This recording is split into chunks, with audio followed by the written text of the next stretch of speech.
virtual machine plays an important role while we compile and execute and make it possible to run our program in anywhere in the world.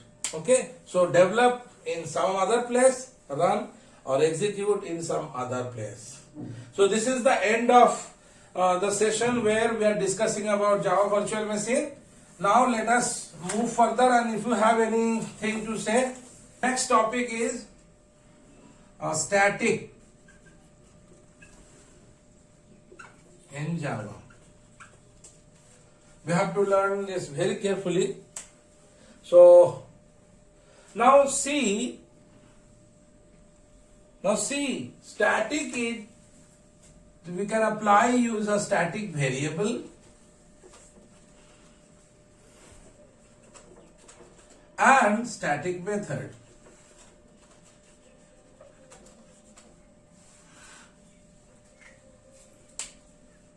So static variable is very common. We know, everybody knows it, or rather you can say in C programming language we come across with static behavior, how if a variable is defined as static, what actually happens. Today I am more interested in static method, which is very important aspect in case of a Java program. So let us see how we can learn a static method. Now see, think that I am going to write a program, class my book, and here I am writing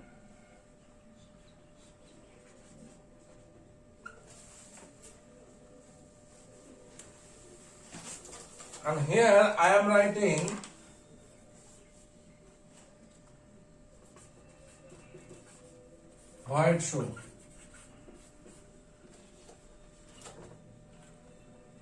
I am here writing system.out.println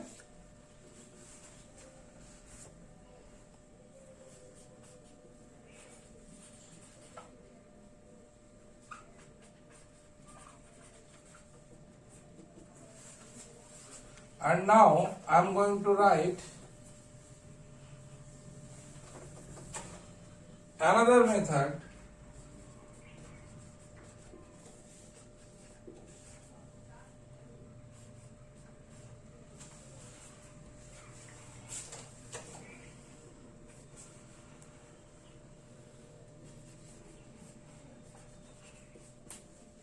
and within that method I am writing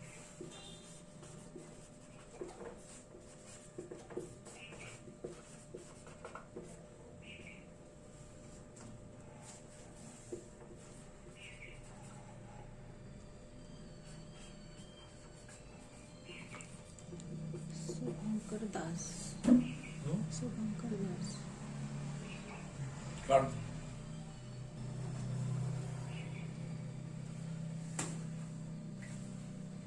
ठीक तो नहीं निकल गया.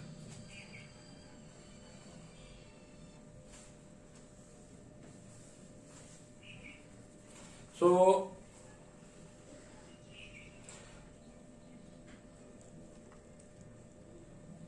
ये कर दो, क्या कहते हैं लाइन में.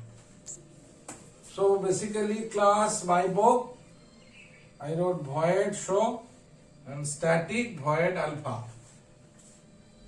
All of you are getting?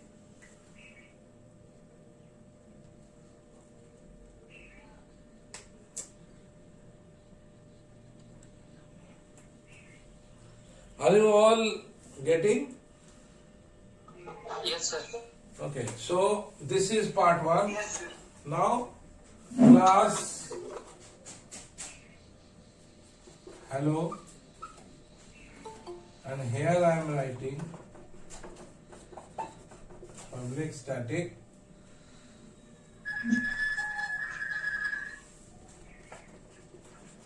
void main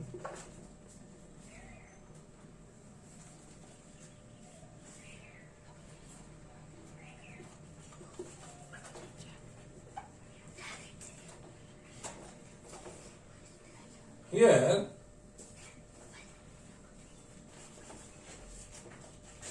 my book B1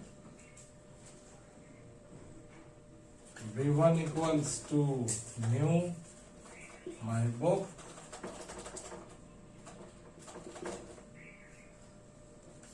B1 dot show, and then finally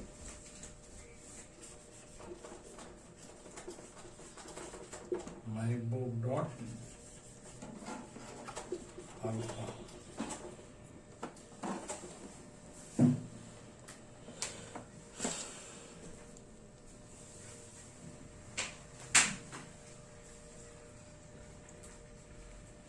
Okay, so what I said we are going to discuss about static method, how a static method behave.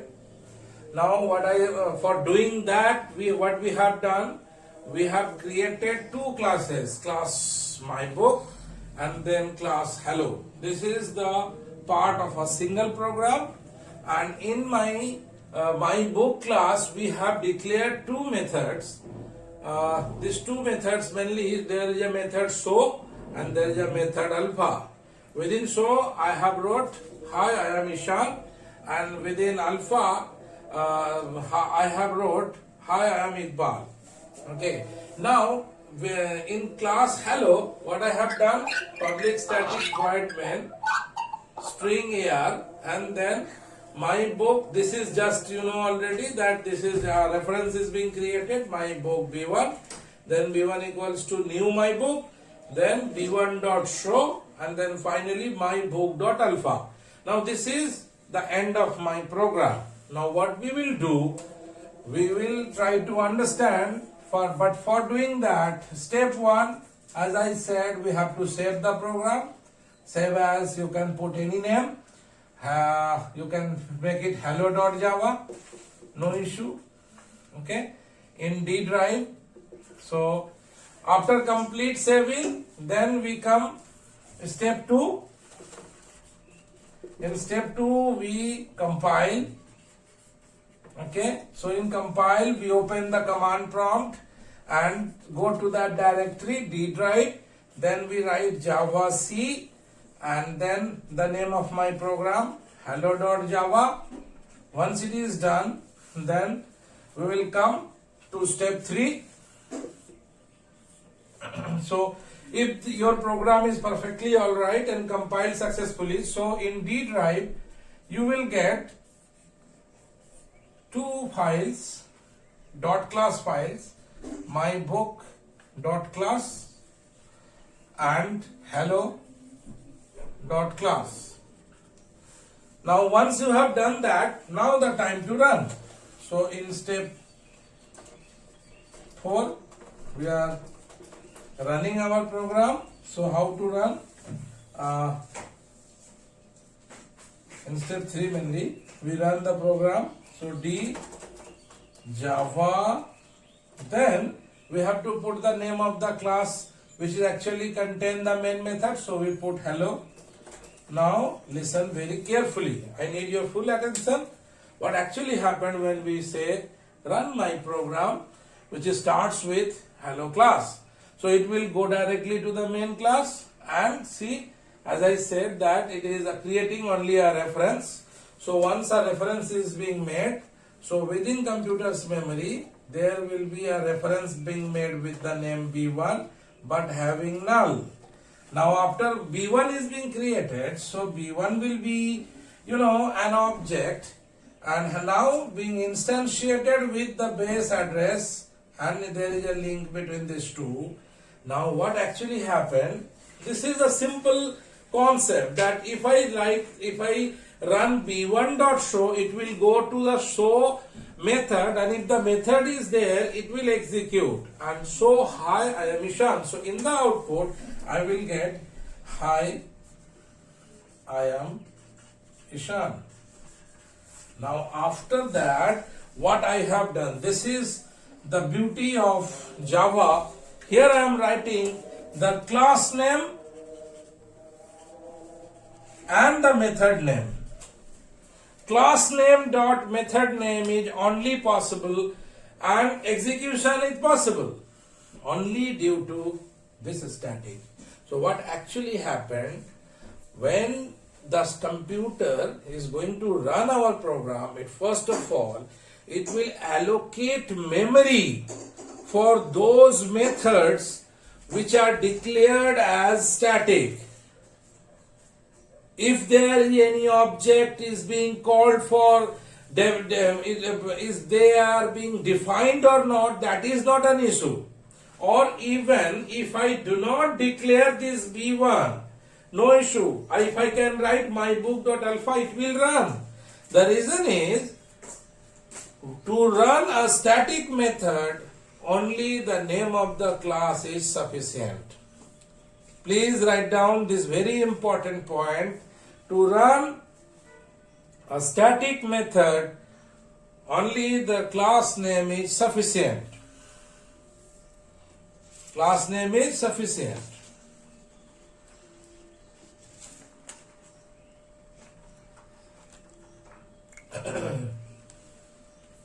So static, so as I have declared this method as static, that's why this alpha we can call. But if somebody tries to write, just declare a reference B1 and try to call B1 dot alpha through a reference, it is incorrect. Because if I can say what I am trying to explain here, I am not going to write over here. I am telling you one thing, that if it is a non-static method, you cannot call it by using, if it is a non-static method, just like so. If I am writing my book dot so, it is wrong. Because it is a non-static method and you are trying to use my book, which is nothing but the name of the class. But it is alright. Here alpha is defined as static. So what we will do, whenever we want to create some method, which actually we want to run initially or any time, without thinking about whether objects are being required or not, then we should use the concept of, static. So what we have learned, static, if I have a non-static method, you cannot use class name. But if it is a static method, you can use class name. But one more thing I want to say, if somebody wrote b1.show after creating the object, here if you write, it is not possible because b1 is just a symbol null. So here b1 actually does not exist. But once it is being created, if you write b1.show, this is all right.